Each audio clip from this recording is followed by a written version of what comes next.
শয়তান তিনটা ধোঁকা দিবে, এটা সবাইকে দেয়, আপনাকেও দিবে।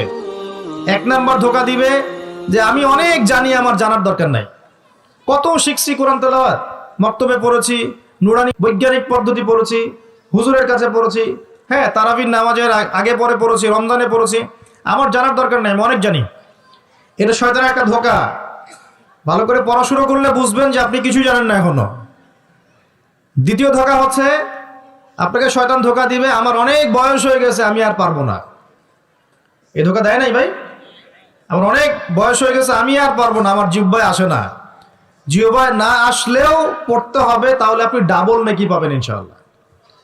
জিহ্বায় না আসলেও যারা পড়ে হাদিসে আসছে, মানে আটকে আটকে যায়, তারপরেও ওয়াহু আলাইহি শাক্কুন, এটা তার উপর কঠিন হয়, তারপরেও সে চেষ্টা করে, ফালাহু আজরান, তার জন্য ডাবল পুরস্কার, ডাবল নেকি হবে ইনশাআল্লাহ। আরেকটা শয়তান ধোঁকা দিবে, এটা তোমাদেরকে দিবে, ইয়াংদেরকে, সেটা হলো অনেক সময় পড়ে আছে, এত তাড়াহুড়ার কিছু নাই, পরে শিখে নিব। এই ধোঁকা দেয় নাই? এই ধোঁকা দিয়ে দিই তো বয়স হয়ে গেল 25-30, এখনো 30টা কোরআনের আয়াত তুমি বলতে পারছো না। 30টা কোরআনের আয়াত যে তুমি জানো না, এটা তো ওই ধোঁকারই ফসল। তোমার আব্বা আম্মাকে আগে ধোঁকা দিয়েছে শয়তান, যে বাচ্চাটাকে আগে বড় করি, স্কুল কলেজ বিশ্ববিদ্যালয়টা শেষ হোক, তারপরে দেখা যাবে। ওই করতে করতে ছেলের বয়স হয়ে গেছে 25-30, এখনো ওযুর মাসআলা জানে না, নামাজের মাসআলাগুলো জানে না, ফরজ ওয়াজিব সুন্নত মুস্তাহাব বোঝে না, আর ইসলামের গভীর জ্ঞান তো অনেক দূরের কথা। কোরআন হাদিস আকীদা উসুল ফিকহ এগুলো তো অনেক পরের কথা। এখন সে দিন শেখার জন্য একটাই মাধ্যম সামনে পায়, ফেসবুক ইউটিউব, বাস, দ্যাটস অল। আর ফেসবুক ইউটিউব মানেই কি, ঢুকবে দেখবে অমুক যা বললো তমুকের বিরুদ্ধে, আর তমুক যা বললো অমুকের বিরুদ্ধে, এইটাই দেখবে। এখানে শেখার তো তেমন কিছু নাই, আপনি তো এখানে সমালোচনা শিখবেন খালি। এখানে শিখবেন কিভাবে ওয়াজ মাহফিলে উঠে কাউকে তুচ্ছ তাচ্ছিল্য করতে হয়। আপনি শিখছেন এখানে কিভাবে একজন আরেকজনকে গালি দিচ্ছে, কিভাবে একদল আরেক দলকে গালি দিচ্ছে, কিভাবে এ তার বিরুদ্ধে বলছে, ও তার বিরুদ্ধে, এটা তো শিখছেন আপনি। তাহলে সঠিক শিক্ষা পাবেন কোথায়? এখানে ইমান রিচার্জ করবেন, সঠিক শিক্ষাটা পাবেন কোথায়?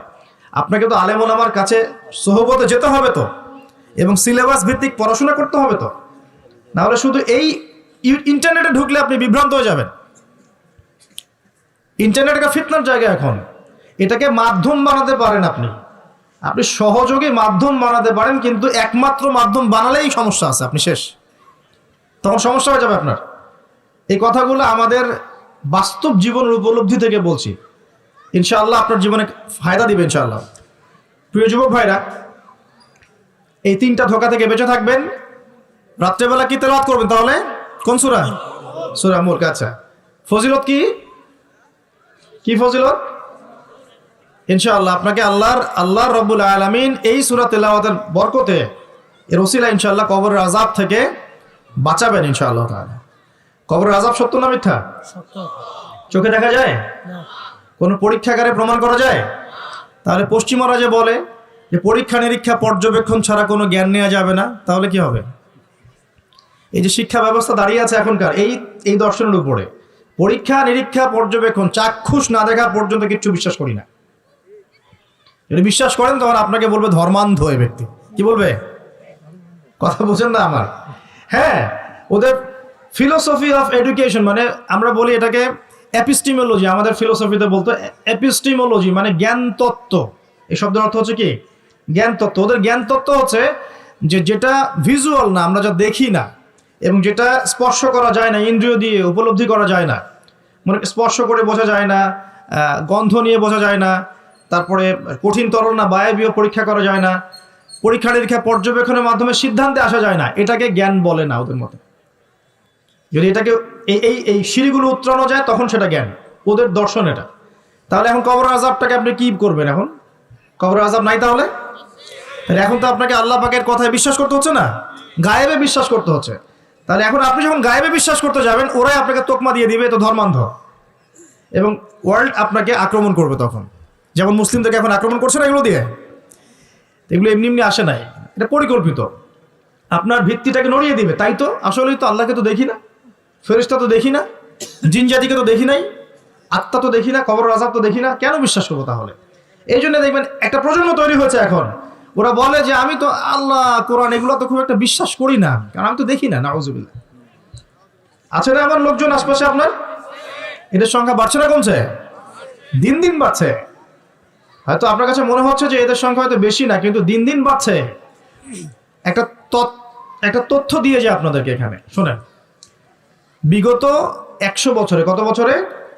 বিগত 100 বছরে বিশ্বে 3টা দর্শন খুব চলেছে। কয়টা দর্শন? 3টা। একটা হচ্ছে এলিমিনেশন, ওরা বলে কি এলিমিনেশন, মানে কনসেপ্ট অফ গড, মানে আল্লাহর বিশ্বাসটাকে সরিয়ে দেয়া, এটাকে এলিমিনেট করা। দেখবেন পশ্চিমারা সহ এই উন্নত সভ্যতা, সো-কল্ড উন্নত সভ্যতা নিয়ে কিন্তু আল্লাহ বিশ্বাস করে না। তারা নাস্তিকতার আদর্শ ছড়িয়ে দিচ্ছে, কিন্তু তারা বিজ্ঞানে বিশ্বাস করে, আল্লাহ বিশ্বাস করে না। কিন্তু হ্যাঁ, বিজ্ঞান যদি বলে কবরের আযাব বলে কিছু আছে, ওরা বিশ্বাস করবে, অবশ্যই বিশ্বাস করবে। কিন্তু আল্লাহ যদি বলেন কবরের শাস্তি আছে, তারা বিশ্বাস করবে না। আমার কথা বোঝাতে পারছি? আচ্ছা, এটা একটা। 2 নম্বর হচ্ছে ম্যাটেরিয়ালিজম, মানে বস্তুবাদিতা, মানে মানুষকে দুনিয়া, খাও দাও ফুর্তি করো, ব্যাংক ব্যালেন্স, টাকা পয়সা, জমি জমা, স্ট্যাটাস, এইটুকুর মধ্যে সীমাবদ্ধ করেছে। চিন্তাগুলোকে এর মধ্যে সীমাবদ্ধ করেছে। পরকালের জীবন, ওইখানে জবাবদিহিতা, আল্লাহর সামনে দাঁড়ানো, এগুলো বাতিল, এগুলো পড়ে।